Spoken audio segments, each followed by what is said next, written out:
Cinema industry వైపు వెళ్ళాలనుకుంటున్నారా? మీకు మేమున్నాం. వెంటనే కాల్ చేయండి. నమస్తే, వెల్కమ్ టు సుమన్ టీవీ. ప్రస్తుతం మనతో పాటు ఉన్నారు family counsellor, motivational speaker, public speaker Rajani Rama గారు. నమస్తే మ్యామ్. నమస్తే మ్యామ్, ఈ కోల్కతా అభయ కేసు అంటే ఎవరైతే ముందు దాచుకుని ఉన్నారో, భయపడి ఉన్నారో, అంటే ఇందులో ఇన్వాల్వ్ అయిన వాళ్ళు, ప్రత్యక్షం చూసిన వాళ్ళు, మనం చాలా చెప్పుకున్నాం. ప్రత్యక్ష సాక్షులు ఉన్నారని చెప్పి, ఆ రోజు క్రైమ్ జరిగేటప్పుడు అక్కడ ఉన్నారని చెప్పి, ఆ గోడెనక ఉన్నారని చెప్పేసి, వీడియోస్ తీశారని చెప్పేసి, వీళ్ళందరూ ఏంటంటే రోజుకి ఒకరు బయటకు వస్తున్నారు, బయటకు వచ్చి చెప్తున్నారు, నేను ఆ రోజు అలా చూశాను, అది ఇలా చూశాను, అక్కడ వాష్రూమ్లోకి ఒకరు వెళ్ళారు అని చెప్పేసి, బ్లడ్తో వచ్చారు బయటికి, వాళ్ళ డ్రెస్ మీద బ్లడ్ ఉందని చెప్పేసి. అంటే భయం కలిగే వీళ్ళందరూ బయటకు వచ్చి చెప్తున్నారు అంటారా? అంటే ఇంత జరుగుతుంది, ప్రతి ఒక్క విషయం అనుమానాస్పదంగానే ఇప్పుడు తీసుకుంటున్నారు వీళ్ళు. జరిగిన పాస్ట్ ఏదైతే జరిగిందో ప్రతి ఒక్కటి వీళ్ళకి ఇప్పుడు అనుమానంగా కనిపించబట్టి ఇలాగా చెప్తున్నారు. అంటే మేడం ఇప్పుడు అన్ని బయటకు వస్తున్నాయి, మెల్లమెల్లగా బయటకు ఒక్కోటి బయటకు వస్తుంది. బయటకు వచ్చి అంటే ఇది ఏదో అమ్మాయిని అత్యాచారం చేసి చంపేసి అంటే అయిపోయింది ఇక్కడతో అనుకోవడం లేదు. ఇది పెద్ద మాఫియా అనుకున్నాం మనం. దీని వెనకాల రోజు రోజు ట్విస్టులు కూడా వస్తూనే ఉన్నాయి. ఇందులో భాగంగానే కొత్తగా ఒక న్యూస్ అయితే వచ్చింది. అంటే ఆర్జికర్ హాస్పిటల్లో బేస్మెంట్ గది అని చెప్పి ఒక న్యూస్ వచ్చింది బయటికి. ఏంటి మేడం అసలు? అంటే బేస్మెంట్ గదిలో ఏముంది అసలు? ఇప్పుడు అభయ ఎవరైతే ఉందో డాక్టర్, లేడీ డాక్టర్, ఆమె వీడియో, సెల్ ఫోన్లో వీడియో ఒకటి బయటకు వచ్చిందని. ఒకటేంటండి, చాలానే వచ్చి ఉంటాయి, మనకి రివీల్ చేయటం లేదు. ఏదో చిన్న ఆధారంతో మనం ఇలా జరుగుండొచ్చు అని మాత్రం మాట్లాడుకుంటున్నాం. ఆ అమ్మాయి ఇప్పుడు గత 6 నెలల నుంచి వాళ్ళ డిపార్ట్మెంట్కి అమ్మాయికి ఆర్గ్యుమెంట్స్ జరుగుతున్నాయి అని అంటే ఈ అమ్మాయికి చాలా విషయాలు తెలిసే ఉంటాయి. ఫర్దర్గా ఈ అమ్మాయి ఎవరికైనా కంప్లైంట్ చేయాలి అంటే ఎవిడెన్సెస్ కావాలి కదా. ఎవిడెన్సెస్ ఈ అమ్మాయి గ్యాదర్ చేయకుండా ముందుకు వెళ్ళదు. సో ఈ అమ్మాయి ఎవిడెన్సెస్ చాలానే గ్యాదర్ చేసి ఉంటుంది. ఇప్పుడు అంత పెద్ద హాస్పిటల్లో ఈ అమ్మాయి తిరుగుతుంది అని అంటే తెలుస్తాయి ఎక్కడ ఏం జరుగుతుంది అనేది. అన్నీ కాకపోయినా కొన్నైనా ఒకవేళ అనుమానం వచ్చింది అనుకోండి, అటువైపుగా వెళ్ళి అమ్మాయి చూస్తుంది కూడా. ఎందుకంటే అమ్మాయికి ధైర్యం ఎక్కువ, ధైర్యం ఉంది కాబట్టి ఈ అమ్మాయికి అది ఈ విషయాన్ని బయటకు పెట్టాలని అనుకున్నప్పుడు దానికి సంబంధించిన ఇన్ఫర్మేషన్ లేకపోతే ఎవరు నమ్ముతారు? సో అదంతా ఆ అమ్మాయి గ్యాదర్ చేసుకునే ఉంటుంది. సో వీడియో తీసిందని చెప్పి మనకు చెప్తున్నారు. అందులో ఒకటి బేస్మెంట్ గది ఎక్కడంటే ఆర్జికర్ హాస్పిటల్ మెడికల్ కాలేజ్ ఏదైతే ఉందో దాని కింద అండర్ గ్రౌండ్ బేస్మెంట్ ఏదైతే ఉందో అక్కడ ఒక రూమ్స్ ఉండుంటాయి. అందులో ఒక రూమ్ గురించి చెప్తున్నారు. అందులో ఏంటంటే చాలా బయటపడ్డాయంట. అందులో ఏంటంటే ఇతను చేస్తున్న అనేకమైనటువంటి అక్రమాలు, స్కాములు ఏవైతే ఉన్నాయో వాటి అన్నిటికీ సంబంధించిన వస్తువులు కలగాపులగంగా అక్కడ ఉన్నాయి. అదేంటంటే ఒకటి ఆఫీస్కి సంబంధించిన ఫైల్స్ కావచ్చు, పత్రాలు కావచ్చు, తర్వాత వీళ్ళు ఏవైతే సర్జికల్ సామాన్లు అవన్నీ, అంటే ఒకటి కాదు, మనం ఎన్నో చేస్తున్నాడని విన్నాం. మెడిసిన్స్ అమ్ముతాడని, ఈ హ్యూమన్ బాడీ యొక్క ఆర్గాన్స్ అంటే భాగాలు ఏవైతే అమ్ముతాడో ఇలాంటివన్నీ కూడా కాస్త వీడు ఆధారాలు అన్ని చోట్ల వాడు దొరికేటట్టే వాడు బిహేవియర్ జరిగింది గతంలో. ఏది కూడా స్పెసిఫిక్గా ఒక దగ్గర అంటే మనకు దొరికిన సమాచారాన్ని బట్టి ఇలా చెప్పుకుంటున్నాం. ఇప్పుడు చూడండి, వాడి ఇంటి దగ్గర ఒక ఫామ్ హౌస్ కింద కూడా ఇవన్నీ ఉన్నాయని చెప్పారు కదా. అక్కడ చాలా అతిపెద్ద దందా నడుస్తుందని మనం చెప్పుకున్నాం. అయితే వీడు కొన్ని, నేను అనుకోవటం అనమాట, ఈ ఆర్జికర్ మెడికల్ కాలేజీ కింద బేస్మెంట్లో కొన్ని ఎప్పుడైనా ఫర్దర్గా పట్టుబడితే వాడు అటువైపు డైవర్ట్ అవ్వకుండా, అంటే ఇంటివైపుగా కన్ను వేయకుండా ఉండేటట్టుగా ఇక్కడ కొన్ని ఇలా పడేశాడా, ఎవరైనా అనుమానం వస్తే ఇక్కడెక్కడ వెతుక్కుంటారు, ఇక్కడేం పెద్ద ఆధారాలు ఏం లేవు. అంటే మేడం ఇప్పుడు ఈ అభయ ఎవరైతే ఉన్నారో తను ఆ రూమ్లోకి వెళ్ళడము, అవన్నీ వీడియోస్ తీయడం, తన మొబైల్లో ఇవన్నీ ఉన్నాయంటారా? కొన్ని అమ్మాయి సాక్ష్యాలు పెట్టుకునే ఉంటుంది.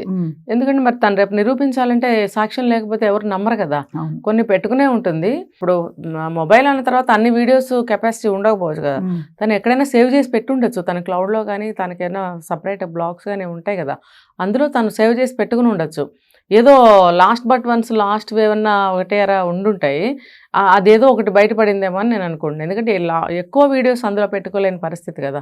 ఏదో చిన్న క్లిప్పింగ్స్, చిన్న వీడియోలు అలాంటివి ఏమైనా దొరికి ఉంటాయి. మేడం, ఒక విషయం చెప్పండి, మీ అనాలిసిస్లో ఈ కేసుని రాజకీయ నాయకులు కానీ, పలుకుబడి ఉన్న బడా వ్యక్తులు కానీ తప్పుదో పట్టిస్తున్నారు అని మీరు అంటే 100%కి 100% చెప్పగలుగుతారా మీరు? ఇప్పుడు మరి మమతా బెనర్జీ ఎందుకు మరి అలా చేస్తుంది?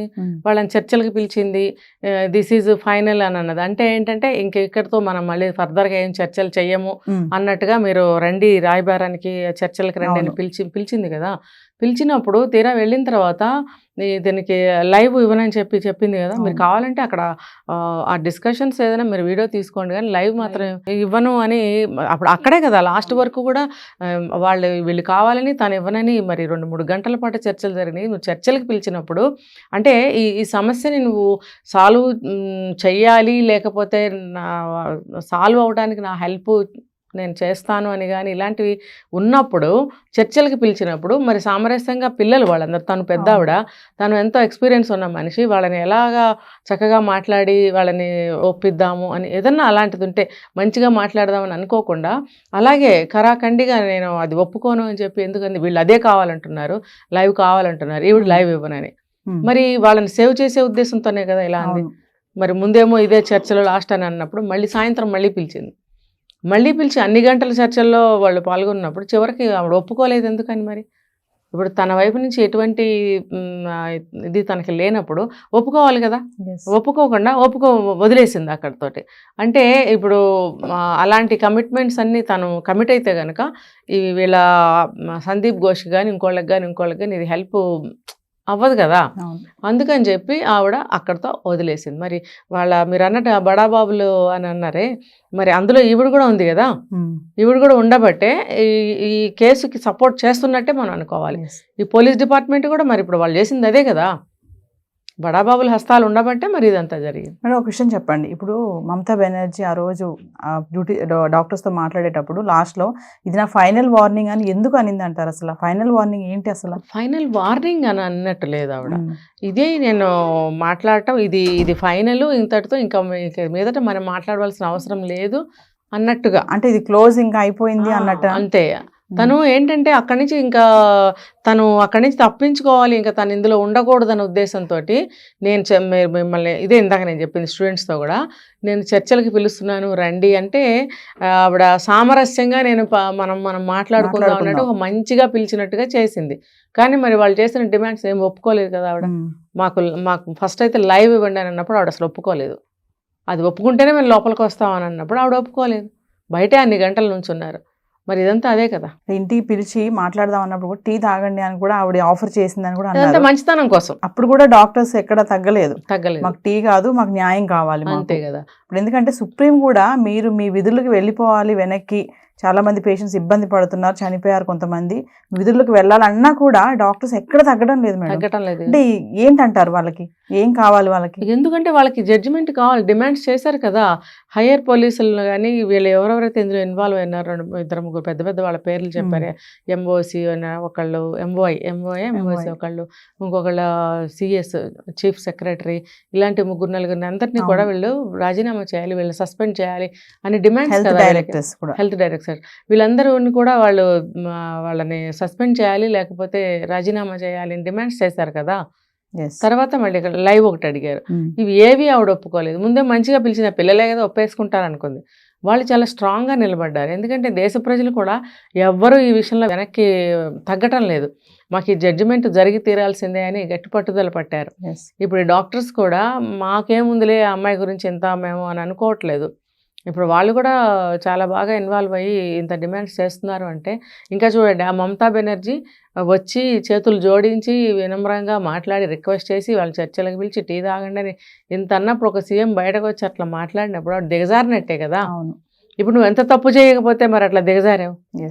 మరి అది ఈ పిల్లలకి అదొక సక్సెసే కదా. ఇంటికి పిలిచి చర్చలు చేద్దాం అన్నారు అంటే ఒక సీఎం పిలిచింది అంటే వాళ్ళని మీరు అన్నట్టుగానే ఒక స్టెప్ దిగినట్టే కదా.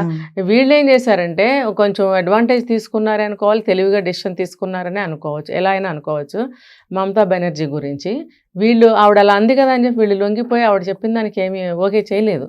కానీ మాది ఒప్పుకుంటేనే అని గట్టిగా ఉండబట్టే ఆవిడ తోక ముడిచి లోపలికి వెళ్ళిపోయింది. అంటే మేడం ఓవరాల్గా చూసుకుంటే భయంతో ఎవరైతే దాచుకుని ఉన్నారో వాళ్ళందరూ బయటకు వస్తున్నారు అంటారా? మెల్లమెల్లగా వస్తారు. ఎందుకంటే ఇప్పుడు ఒక్కళ్ళకి కనుక కన్ఫర్మ్ అయింది అనుకోండి, వాళ్ళు చెప్పినవి నిజాలు, వీడు కన్ఫర్మ్, వీడు నేరం చేశాడు, వీడికి ఇంకా ఫలానా శిక్ష పడబోతోంది కన్ఫర్మ్ అనుకున్నప్పుడు మిగతా వాళ్ళకు కూడా భయం వేస్తుంది. మెల్లమెల్లగా అమ్మో మాకు కూడా అటువంటి పనిష్మెంట్స్ వస్తాయేమోనని చెప్పి మెల్లగా ఏదో ఒకటి చిన్నగా రివీల్ చేస్తారు వాళ్ళు. సో ఏదైతే ఇప్పుడు మనకి ఆర్జికర్ హాస్పిటల్ బేస్మెంట్ లో కొన్ని మనకి దొరికాయని అంటున్నారు, ఉమ్. దీని ద్వారా అంటే ఇప్పుడు అందులో దొరికినటువంటి వీడియోసే కానీ ఇప్పుడు అభయ phone లో ఉన్నటువంటి వీడియోసే కానీ వీటి ద్వారా ఒక గుడ్ ఎవిడెన్స్ దొరికింది అనుకోవచ్చు అంటారా? మరి దొరికినట్టే కదా అది నిజమైతే. ఇప్పుడు ఎన్నో మనకి ప్రతిరోజు వస్తున్నాయి, అవి నిజమా కాదా అని అందరం అనుమానంలోనే ఉంటున్నాం. అలాగే ఇది కూడా నిజమైతే మనకి చాలా మంచిది, చాలా హెల్ప్ అవుతుంది. ఇది కూడా ఒక అపోహ సృష్టించిందే అని అనుకుంటే మనం చెప్పలేం. Thank you ma'am.